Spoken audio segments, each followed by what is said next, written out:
Hello and welcome to Muscle for Life. I'm your host, Mike Matthews. Thank you for joining me today for this new episode. And this time around, I'm going to talk to you about grit, what it is and how it relates to achieving success, and particularly in competitive arenas like business and fitness and sports and, well, most of the activities we like to do outside of our hobbies. And for many of us, even our hobbies are a bit competitive as well. And I'm going to give you a few easy and evidence-based ways to increase your grit quotient. So when you look at a rising star on TV, a celebrity who everyone loves, or maybe a top tier athlete who's really on the top of their game, or maybe just a really fit person in the gym, it's easy to think that they got there through inborn talent and maybe a bit of luck, but mostly just talent. And in fitness, this can manifest in many different ways, but some of the more common ones I have observed over the years are, it must be nice to have so much time to work out. It must be nice to have such great genetics. It must be nice to have such a great metabolism. Those types of things. This is referred to in psychology as a fixed mindset. It assumes that our characteristics are fixed and that we can't really make any great changes to who we are fundamentally and how we behave and our attitudes and so forth. And that view of life can be comforting because it can absolve us of responsibility and the need to work, but it also erodes self-confidence, it saps motivation, and it poisons your perception of what you actually can do, because we all can achieve a lot more than we are currently achieving. I include myself in that statement, and I would include myself in this statement as well, that all of us can also almost certainly achieve a lot more than we think we can. And that is especially true if we are willing to give one factor the attention it deserves, a factor that isn't as sexy as genetics, upbringing, or luck, and that is grit. Research shows that grit, which can be swapped for other terms, you could say pluck or spunk or moxie, this quality is a much better predictor of success in just about any endeavor in life than genetics or luck or just circumstances. And as you will learn in this podcast, grit is actually one of the most important and the most impactful common denominators among high achievers of all kinds, whether we are talking fitness, sports, business, or even the arts. Also, if you like what I am doing here on the podcast and elsewhere, definitely check out my sports nutrition company, Legion, which, thanks to the support of many people like you, is the leading brand of all natural sports supplements in the world. And we're on top because every ingredient and dose in every product is backed by peer-reviewed scientific research. Every formulation is 100% transparent. There are no proprietary blends, for example. And everything is naturally sweetened and flavored. So that means no artificial sweeteners, no artificial food dyes, which may not be as dangerous as some people would have you believe, but there is good evidence to suggest that having many servings of artificial sweeteners in particular every day for long periods of time may not be the best for your health. So while you don't need pills, powders, and potions to get into great shape, and frankly, most of them are virtually useless, there are natural ingredients that can help you lose fat, build muscle, and get healthy faster, and you will find the best of them in Legion's products. To check out everything we have to offer, including protein powders and protein bars, pre-workout, post-workout supplements, fat burners, multivitamins, joint support, and more, head over to www.buylegion.com, BUYlegion.com, and just to show how much I appreciate my podcast peeps, use the coupon code MFL at checkout and you will save 20% on your entire first order. So again, if you appreciate my work and if you want to see more of it, and if you also want all natural, evidence-based supplements that work, please do consider supporting Legion so I can keep doing what I love, like producing more podcasts like this. Okay, so let's start with a simple definition of the term. what is grit? Well, researchers define it as passion and perseverance for long-term goals. And just to go a little bit further, passion is defined as an intense desire or enthusiasm for something, and perseverance is persistence in doing something despite difficulty or delay in achieving whatever you want to achieve. And that's a key point. Somebody with a high level of perseverance doesn't just keep on when things are going well, but continues when they are not going well as well. They push through difficulties, they overcome obstacles, and they come up with often creative and resourceful ways to win. Now, to many people, grit sounds basically synonymous to work ethic or conscientiousness or tenacity. And there is overlap between these different qualities. But what makes grit unique is that it describes the quality of consistently working at, to use the good to great term, a big, hairy, audacious goal, a BHAG, no matter what you encounter. It is the whatever it takes mentality. People with grit, they will climb over, dig under, and smash through whatever is in their way to get what they want, and they are willing to forego any amount of pleasure in pursuit of that bigger prize. They will sacrifice their time, they will sacrifice their energy, they will sacrifice their money, they will often sacrifice their health, even though that is something that I would only be willing to sacrifice if circumstances really demanded it. I am not of the mindset that you should work so hard at your career, for example, that you completely neglect your body. You don't sleep well, you don't exercise, you don't eat well, you let yourself get really out of shape and overweight. I understand, and I do admire, in one sense, people who can do that, who basically don't want to take the time away from their work to take care of their body, and who use every minute of that extra time to just work harder at their career or some other goal. But I think that is a short-sighted approach to living, because you can get away with that for a time, but eventually it will catch up with you, and you are going to have accrued a lot of health and fitness debt, so to speak, that you're going to have to work much harder to pay off. And you're going to have to work harder in a literal sense, in a physical, like work in the gym harder sense, but it's also going to be psychologically harder. It is harder to get really out of shape and then work to get in shape. It's harder psychologically and emotionally to do that than it is to just stay in pretty good shape and then work to get into really good shape, for example. But anyway, my point is, gritty people are willing to endure the many slings and arrows of setbacks and defeats and failures, as well as the inevitable doldrums of despair and boredom that are major factors in any major undertaking. There is the dip, as Seth Godin likes to call it, that middle period where you are just slogging away and you are no longer as excited about everything as you were when you began. And in some cases, you're not sure if you are really making that much progress, but you just have to keep going, even when you are not emotionally into it. And depending on what you are trying to do, that dip might be a long time. That might be a year or 2 years or even longer. And gritty people are able to maintain their resolve. Of course, they can't maintain their enthusiasm throughout the entire endeavor. Nobody can do that. But they can maintain their determination. They can just show up to the coalface every day, regardless of how they feel, and do the work. Now, this concept is not a revelation. This is something that most of us know inherently, especially those of us who have studied history at all. If you study about very successful people, whether we are talking military commanders or business people or artists or politicians or whatever, we will basically every single time see grit in action. We will see people who possessed a tremendous amount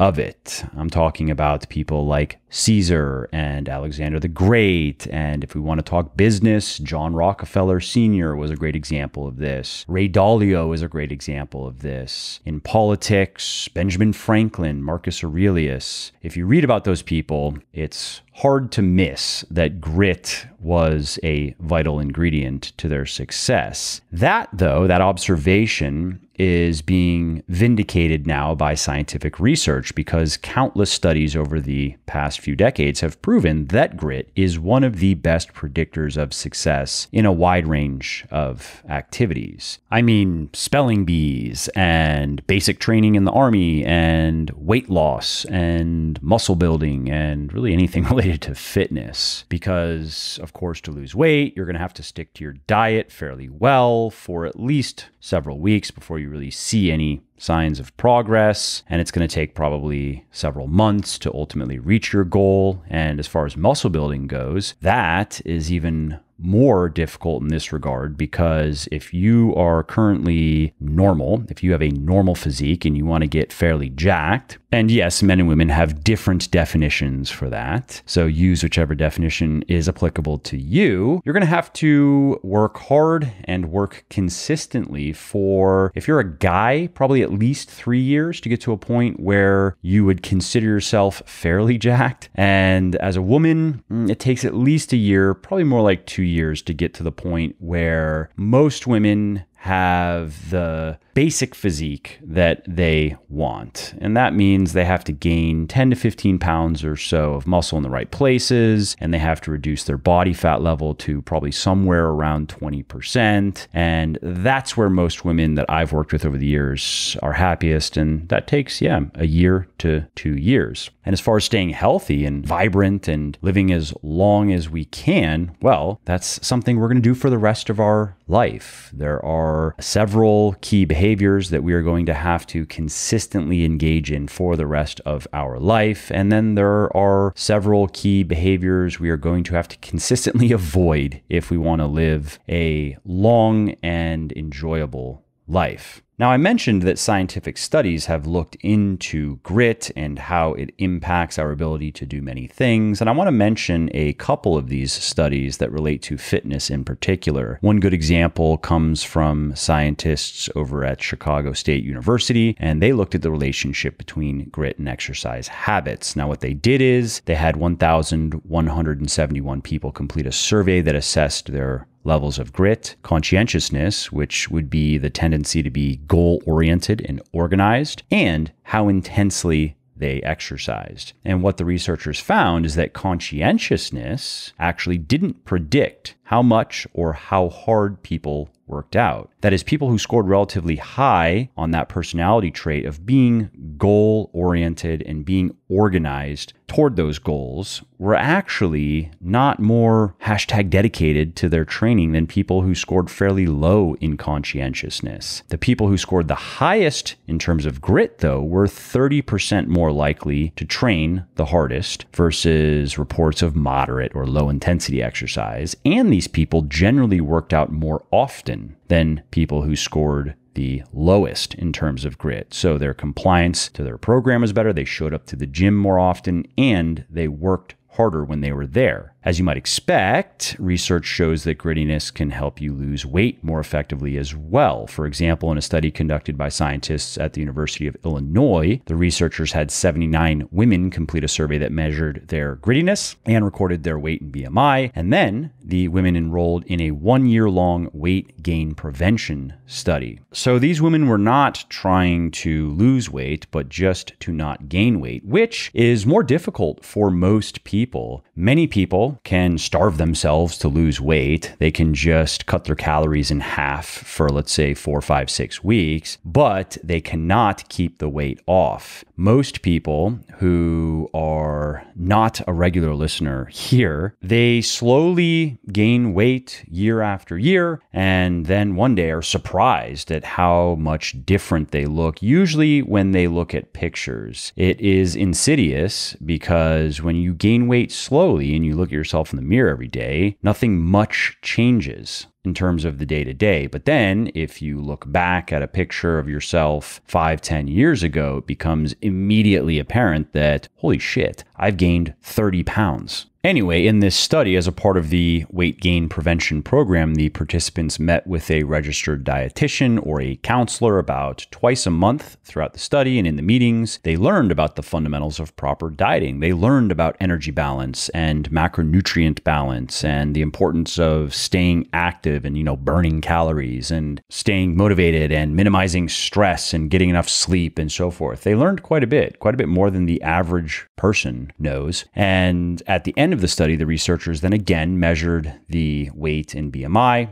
of all of the participants and had them do a survey that assessed their grittiness. And once again, what the researchers found is that the women who scored highest on that grittiness survey at the beginning of the study were the most successful at keeping the weight off, and many of them even lost weight. And there's even research that suggests an association between grittiness and just overall happiness. There was a study that was conducted by scientists at Oklahoma State University where 470 students completed a questionnaire that assessed their grittiness and health-related quality of life and healthcare management skills. So this test, what it did is it assessed their physical fitness, their emotional health, their energy and fatigue levels, their social functioning, and their general health, how often they got sick and so forth. This was just a good overview of how healthy they were and how healthy their lifestyle was and how well they were living. And it also looked at some of their adulting skills, to use a word I don't like, such as the ability to take medications, when you're supposed to take them in the right amounts, and to make and keep healthcare appointments, and to track their health, communicate with doctors, and so forth. As you can imagine by now, the people who had the most grit also scored the highest in terms of overall quality of life, both in the physical and the mental domains, as well as healthcare management skills. Now, at this point, you might be thinking, okay, that's cool, and I could see how a high level of grit can translate into a high level of success in pretty much anything I might want to do, but it doesn't come easy for me. I'm not a very gritty person, so what should I do? I'm so glad you asked, because what is perhaps most encouraging and most interesting about grittiness is it can be learned. Some people do come into the world with more of it than others, but it is not as immutable as IQ, for example, which can be improved. But the current weight of the evidence is that we all are born with a ceiling of general intelligence. Now, how far we can progress toward that ceiling does depend on behaviors and education and other things, but the current prevailing theory is no matter what we do, we can only get so smart. And for someone whose ceiling is, let's say, an IQ of 110, then they are always going to be at a disadvantage compared to someone who, let's say, has a ceiling of 160 and who is currently functioning at only maybe 130 or 135. But that's a big enough difference to really change the outcomes of many different activities that those people could engage in. Grittiness, however, is a lot more malleable. You might have heard of someone named Dr. Angela Duckworth. She is a psychology professor at Penn State University, and she has popularized the term grit. She has spent her entire career studying it and how to increase it. She has written a best-selling book on the topic, and she has advised White House staffers and Fortune 500 CEOs and professional athletes. And she also gave a TED Talk on grit that is one of the most viewed of all time. And through her extensive research, Dr. Duckworth has identified 4 key ways to increase grittiness. 1 is pursue passions with a purpose. 2 is believe in positive prospects. 3 is practice, practice, practice.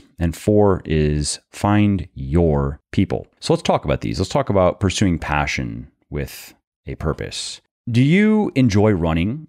Or do you think that you have to run to lose weight and you just do it because that's the only way? Are you following a low-carb diet because you really like it, or because some fake guru or fake doctor on Instagram said that's what you have to do? What about intermittent fasting? Do you really like that, or would you rather eat on a normal schedule? My point is, one of the reasons many people think they lack grit is really just because they're wasting a lot of their willpower on activities that they just don't care that much about. And in the case of running and low-carb dieting and intermittent fasting, that is wasting willpower on activities that are completely unnecessary. So before you tell yourself that, oh, you're just not gritty enough, you don't have enough grit in you to achieve your fitness goals, for example, why don't we take a moment to reassess those goals? So you want to lose weight. Do you need to run? No, of course not.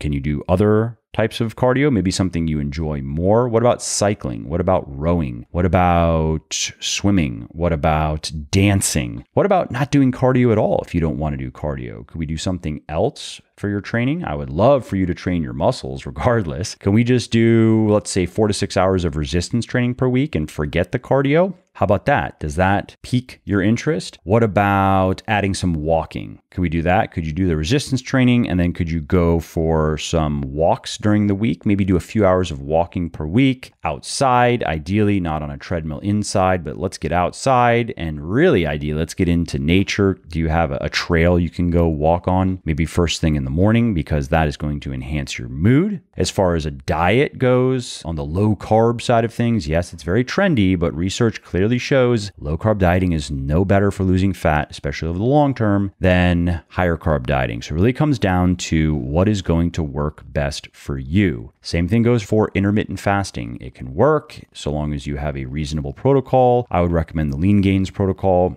which is an 8-hour eating window followed by a 16-hour fasting period. That's it. Basically, it's skip breakfast. You start eating around 12 or 1. That's how most people do it, at least. And if you like that, if you like skipping breakfast, cool. If you don't, well, why don't you just eat on a schedule that works for you? Again, these things are not a matter of grit. It's simply a matter of not making things harder than they need to be, because even the grittiest people only have so much willpower. They only have so much discipline before even they break down. And so we have this first crucial step of narrowing down the things that are truly important. And in terms of fitness, one big element that a lot of people overlook, a lot of people are quick to jump into the mechanics, the how-tos. How do I make a meal plan? How do I make a workout plan? How do I not cheat too much on my diet, et cetera, et cetera. But they don't take time to assess why. Why are we doing this? And I've written about this in Bigger, Leaner, Stronger and Thinner, Leaner, Stronger, and also over at the blog, over at legionathletics.com. I recommend that people find their fitness wise. They figure out what is really going to fire them up, what is really going to keep them on track. So for example, are you wanting to lose weight just because you want to impress people, or is it because taking care of your body is important to you? Do you want to get stronger just because you think it's fun to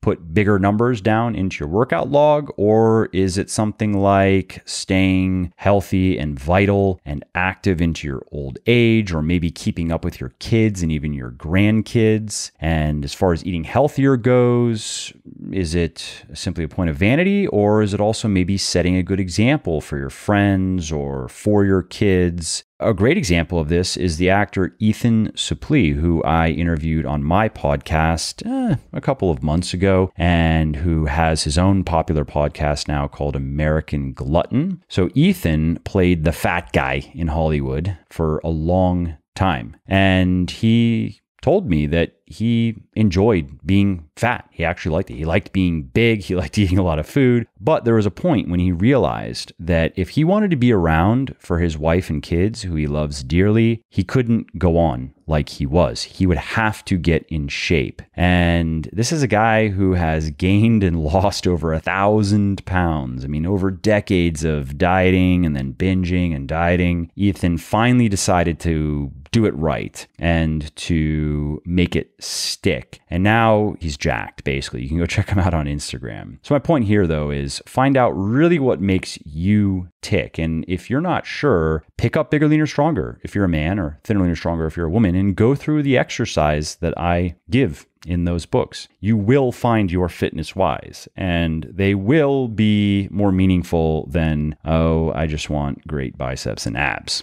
Okay, let's move on to the next point from Dr. Duckworth, and that is believing in positive prospects. So this is, the old adage, just believe in yourself, which of course is cliched, but there is a lot of truth in there, because you can have all the passion in the world for doing whatever it is that you want to do. If we're talking fitness, for working out and eating well, watching your calories, watching your macros, getting plenty of nutritious food. But if you don't really believe that change is possible, especially in your behaviors and your attitudes, you are never going to be as gritty as you could be. We know from previous research that having a growth mindset, so that's the opposite of the fixed mindset I mentioned earlier, and this is the belief that you can change, is predictive of better motivation, which is just natural because it gives you hope and it gives you something to work toward. And that then in turn can increase grit. So when things get tough, and they always will, if you're trying to do anything,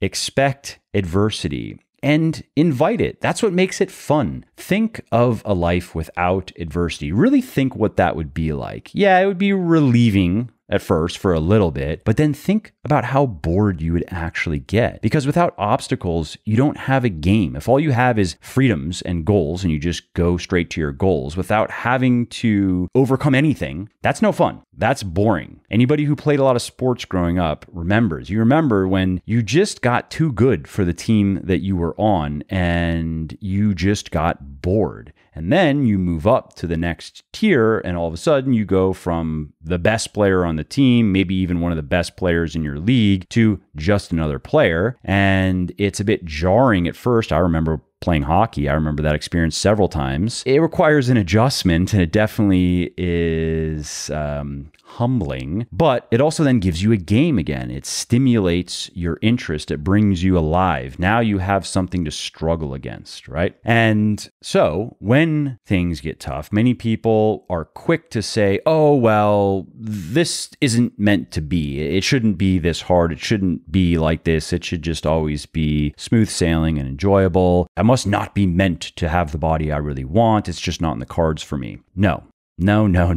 If these people can just change their thinking and just believe that, yep, their goal is possible and the challenges that they are facing are supposed to be there, and they also make the reward more satisfying, then they can start to look at those challenges as just speed bumps along the road to wherever they're trying to get. So for instance, let's say you've lost 5 pounds over a period and you wanted to lose 10 pounds. And now you're stuck. Your weight has been stuck for a few weeks and you're starting to wonder if you'll ever get there. Take a moment and remind yourself that you absolutely can lose the 10 pounds. You lost 5 pounds. If you can lose 5 pounds, you can lose 10 pounds. So really, let's just take a step back. Let's view this situation objectively. Let's look at the most common causes of a weight loss plateau or of slower than desirable weight loss. And if you're curious about that, head over to legionathletics.com, search for weight loss plateau, and you'll find an article I wrote on it. And you will find a solution quickly. And then you'll find more grit. Once you have that solution that you believe in, that makes sense to you, you will be excited to implement it and to see if it works. And again, remember, you already lost weight. You already figured out something that worked. You will be able to make it work again.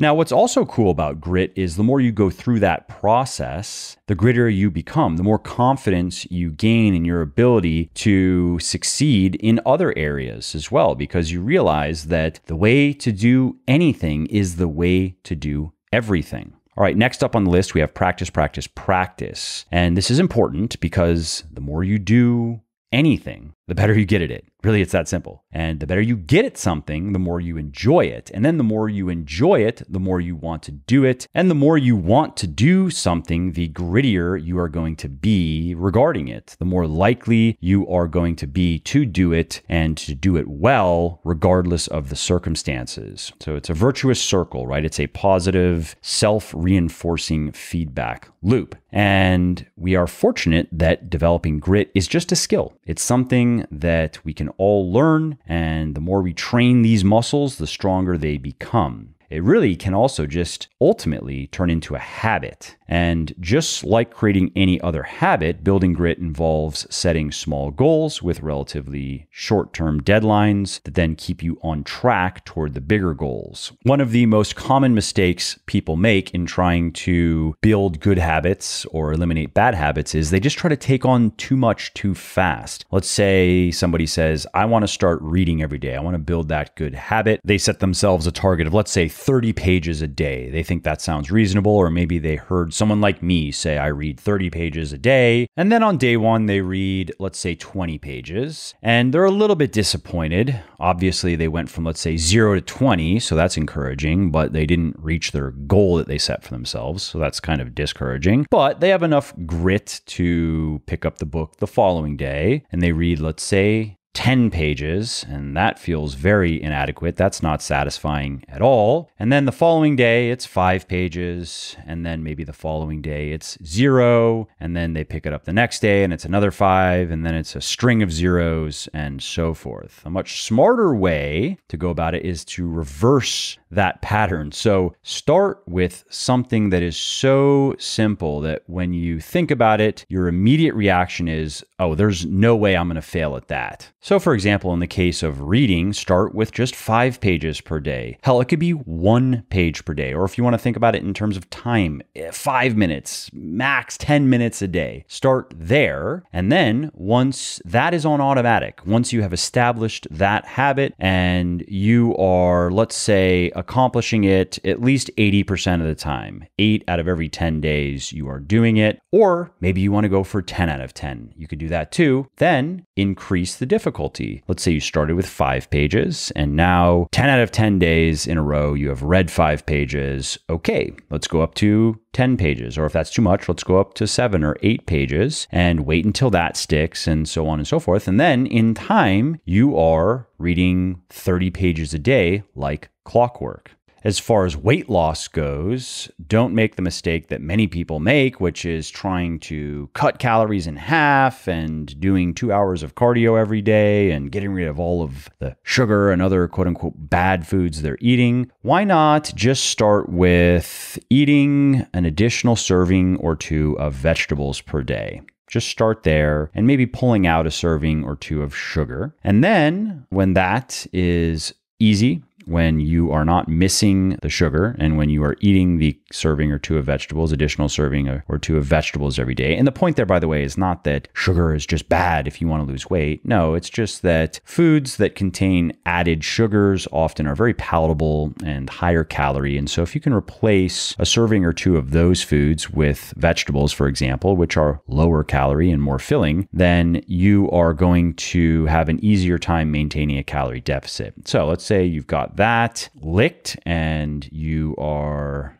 eating your vegetables every day and your sugar intake is a little bit lower. You could do another round of that depending on what your diet's like. Maybe it's time to look at meal planning. at sitting down and working out what you like to eat and how many calories and macros those foods have and what you should be eating in terms of calories and macros. And you don't have to go all in right in the beginning. You don't have to make a meal plan that lays out every single calorie you are going to put in your mouth every day. Maybe you start with the one meal where you tend to overeat the most, the one meal where you find it hardest to control your calories. So maybe it's dinner, let's say. So you're just going to start with planning your dinner and making sure that it is a balanced meal that contains a reasonable amount of calories and a reasonable amount of protein, for example. And then once you have that ingrained, so you're eating your vegetables every day, you're eating a bit less sugar, now your dinner's under control, you go back to your meal plan and you then add your lunch into it. Or maybe at that point you feel up to creating the full plan. The point is, you can do just about anything if you can break it down into enough easily accomplished steps. If you like what I'm doing here on the podcast and elsewhere, definitely check out my sports nutrition company, Legion, which, thanks to the support of many people like you, is the leading brand of all natural sports supplements in the world. Okay, let's move on to Dr. Duckworth's final point, which is find your people. Now, there's a quote that you've probably heard from Jim Rohn, and that is, you are the average of the 5 people you spend the most time with. Very true. Another cliche that is very true, and especially if we're talking about grit, because whether you want to believe it or not, your friends and family and colleagues, even your gym partners, significant others, those people all have a very big influence on how you think and how you feel and how you behave. And that, of course, can greatly affect whether you are naturally inclined toward grittiness or averse to it. So for instance, if your parents never want to go to restaurants with lower calorie, more nutritious options, if it's always, let's say, fast food or the sit down equivalent of it, or if your roommate is always badgering you to go out and party instead of go to the gym, or go out and party late instead of going to bed so you can get up early and go to the gym, or maybe your partner always wants to watch a movie and order in fast food instead of taking the time to make a healthy home-cooked meal and eat it together without having to stare at a screen, which will improve your ability to control your calories, by the way. Mindful eating is not just a buzzword, it is a thing, it does work. If you have that type of environment, you are going to find it very hard to be a gritty individual. Not because there's anything wrong with you, but because that's the way it works. We are social creatures after all, and we tend to conform with the people we spend the most time with. And so then, if you want to have a lot of grit, if you want to have a lot of stick-to-itiveness, then you are going to have to make sure you are not surrounding yourself with very ungritty people. That is going to sabotage any and all efforts that you take in that direction. Fortunately, it doesn't mean you have to just fire everyone and disappear if you look at the people who are closest to you and one for one, they are not very gritty. Here are a few good tips. The first one is break off contact with people who are just net negatives in your life. There are people who just should go. You are not going to change them, no matter how much you might want to help and how much they might seem to be receptive to your help. It will not work. If people change for the better, most people do not. As time goes on, they just get worse. But if someone is going to change for the better, it almost always is a long and arduous process that they have to learn through a lot of trial and error and a lot of pain and suffering. They have to learn a lot of very hard lessons for them to finally figure out how to become a better person. And if you want to be a part of that, and if you want to devote what could be a lot of your energy to that, I suppose you can. I mean, if it's your kid, I would understand. But if this is just a roommate or a friend, I would say it's not worth it. Just cut your losses and get out of there. And I have firsthand experience with this. I have made this mistake trying to really help someone change for the better and really showing a lot of compassion and understanding and being a lot easier on this person than I should have, considering how devious he really was. And although I'm a fairly gritty person, and I like to think I'm a fairly tough person, I am not easily dissuaded from my goals, and I do what I need to do every day, regardless of how I feel. However, having this person in my life made things a lot more difficult and just less enjoyable than they should have been, because I wasted a lot of time and energy trying to lift this guy up when he was irredeemable, it turns out. I didn't know this, but he has much deeper problems than I realized. I mean, I learned this toward the end of our relationship, but he has mental disorders, things that you can't just turn off because somebody asks you to, or because you even feel bad about it and you don't want to behave or think that way, but there's something deeply embedded in you that forces you to be dysfunctional. And so I finally did give him the air. I should have done it a long time ago, but I did finally get around to it, and I did it decisively. I cut all ties, and I will never speak with him again. And I was surprised at how much of a difference this immediately made in my life. I was in a better mood every day, and I wasn't having to waste time and energy trying to figure out what I'm going to do with this guy. And I was able to then put that time and energy into work, and I've been able to complete quite a few big work projects that would have taken a lot longer with him in my life. And there was just a deep satisfaction knowing that I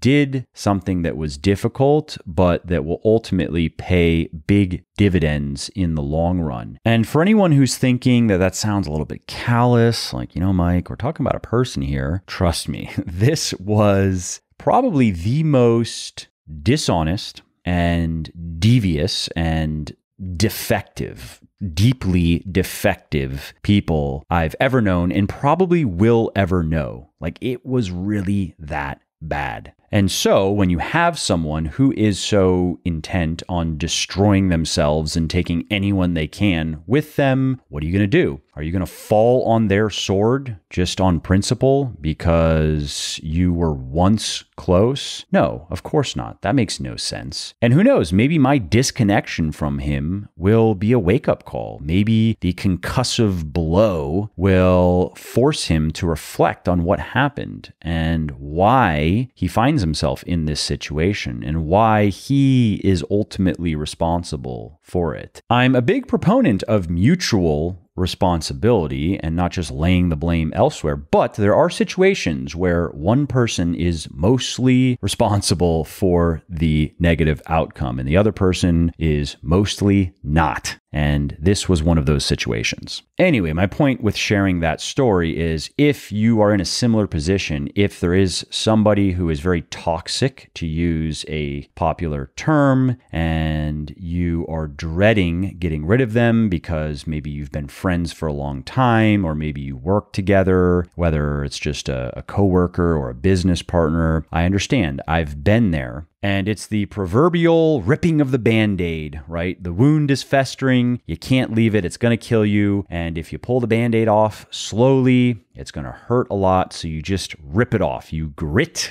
your teeth and you just do what has to be done, knowing that it's going to be uncomfortable and it might cost you money. It might cost you relationships with other people. It might cost you a bit of your sanity even for a period of time, but you will get through it. And once you are on the other end of it, you are going to look back and wonder why you waited so long. I promise you. Now, again, I'm not recommending you do that to all of the people in your life who are challenged in the grit department. There are going to be people you want to stay in contact with and where it is appropriate to stay in contact with, a significant other, maybe parents, a sibling, and so forth, who are not very gritty. And you can do it in a way where you make it clear politely that you are not interested in their opinions about your health choices, for example. You don't have to explain what you're doing or why you're doing. You can if you want to, but you also can just do what you know you need to do and make it clear that you are not going to accept their problems. You are not going to compromise your goals to satisfy them. And keep in mind that, and this I'm just speaking from experience here, having worked with so many people over the years, oftentimes when we have this crabs in the bucket syndrome, right? The little story of when you have a bunch of crabs in a bucket and one of the crabs tries to crawl out, the other crabs drag them back down. People behave that way as well. And I'm not even sure if that's true of crabs. I should Google it. But it's certainly true of people. Often when people see others around them starting to do better, they don't want to see those people not do better per se. It's just they don't want to be reminded that they are not doing well. When you start losing weight, you start getting fit, you start achieving other goals, it can make people feel bad about themselves because it holds a mirror up to them. And it makes them question what they're doing. Hey, if that person can do it, why am I not doing it? And instead of just owning up to that and just acknowledging that, maybe they're not going to get in action, but they don't have to treat you badly because of it, right? They can just live with that and say, I'm not willing to do what that person is doing to achieve that goal. And I'm not happy about that, but that's not their fault. And I'm not going to treat them badly or try to stop them. Most people don't work that way. Most people who are not doing so well, instead, they just try to keep you in the bucket. And so don't let them. Just keep going. And again, you can make it clear politely that you're not interested in their comments, in their suggestions, in their warnings about what you're doing. You're going to do what you're going to do. So let's talk about something else. And if that doesn't work, if someone insists on trying to undermine your efforts or in hectoring you, maybe that's someone who needs to be blasted out of the airlock. Because while some philosophers say that everyone is inherently good, nobody is inherently evil, there are plenty of people out there engaging in evil. There are plenty of people out there who derive deep satisfaction from seeing other people not do well, from seeing people suffer and fail. And these people, they have this idea that if others were to do well, then they would rise up and crush them. So they have taken it upon themselves. Their mission is to crush others before they are crushed. And this person I was describing to you earlier in the podcast is probably one of these types of personalities. And I'm talking like dark triad stuff. Not nice. Okay, one more tip regarding who you surround yourself with, and this is a positive one. That is, find and join a group of people who are trying to do the same thing that you're trying to do. So let's say with health and fitness, people who are working to lose weight and gain muscle and get stronger. People who value grit and who are embodying it. That's one of the reasons why CrossFit has done so well and why Peloton is doing so well. In the case of CrossFits, the workouts are usually kind of goofy and not optimal for most people who want to just get fitter, especially people who really just want to focus on losing fat and gaining muscle. And in terms of Peloton, it's just biking after all. However, CrossFit and Peloton, they give people a community of like-minded, enthusiastic, gritty people who support one another. And that can be huge in increasing your grit. And that point of support is worth elaborating on a little bit more because it can be a major impediment or a major advantage. So let's say your best friend is an all or nothing type of person, right? So they're always picking up something new or starting after some new goal, and then they abandon that for something else, and then they abandon that for something else.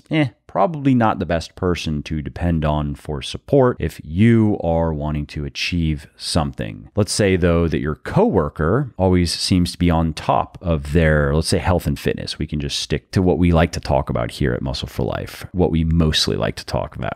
Well, if that person is consistent, maybe they could help you level up. Maybe they would be a much better part of your support network. And one other thing I should mention is before you just start throwing people in your life wholesale onto the room of the cutting floor, make sure that you have communicated with them, because sometimes that's all it takes is a little bit of productive communication to completely eliminate whatever friction might be there. So do these people know what you are trying to do? Do they know why? Do they know why that's important to you? Have you told them explicitly why you are making these changes? And would these people be more supportive if you were more clear about what it is that you're doing and the reason you're doing it? You might be surprised at how quickly people can flip their script after a conversation like this. All right, well, we have covered a lot in this podcast. I hope you have found it helpful, and I'll just wrap up with a quick summary. So the goal for us is to increase